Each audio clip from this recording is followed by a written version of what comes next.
Hi అండి. అందరికీ నమస్కారం. నిన్న నరసరావుపేట ఎమ్మెల్యే గారు చదలవాడ అరవింద్ బాబు గారు ఎక్సైజ్ కమిషనరేట్ దగ్గర నిరసన తెలియజేసిన విధానం, అక్కడ సోఫాలో కూర్చొని ఆయన నిరసన తెలియజేసిన విధానం అయితే 100కు 100% అది కరెక్టేనండి. ఆయన అడుగుతుంది ఏంటంటే, ఈ పార్టీ కోసం, మహాకూటమి కోసం గడిచిన 5 సంవత్సరాల్లో ఎవరైతే కష్టపడ్డారో, ఎవరి మీదైతే కేసులు పడ్డాయో, ఎవరైతే భుజాల మీద పార్టీని మోసారో వీళ్ళందరికీ పోస్టులు, అవుట్‌సోర్సింగ్ పోస్టులు రావాలనేది ఆయన తపన కరెక్టేనండి.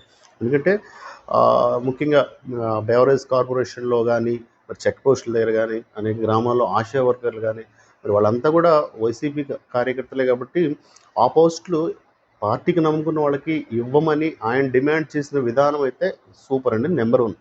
ఎందుకంటేనండి, ఇప్పుడు సంక్షేమ పథకాలు ఉన్నాయి. ఫర్ ఎగ్జాంపుల్ పెన్షన్లు గానీ, విడో పెన్షన్లు గానీ, వృద్ధాప్య పెన్షన్లు గానీ, వికలాంగుల పెన్షన్లు ఇవి అందరికీ ఇవ్వాలి. అది ఎమ్మెల్యే గారు ఇమ్మనే చెప్తున్నారు. దాంట్లో సందేహం ఏమి లేదు. కాకపోతే ఇలాంటి పోస్టులు ఎవరైతే వైసీపీ వాళ్ళు మాత్రమే చేస్తున్నారో బలవంతంగా అలాంటివి తీసి తెలుగుదేశం పార్టీకి సంబంధించిన వాళ్ళకి ఇవ్వడం అనే దాంట్లో న్యాయం ఉంది.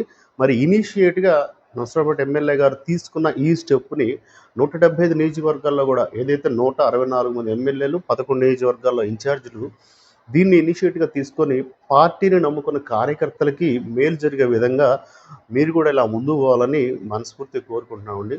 ధన్యవాదాలు.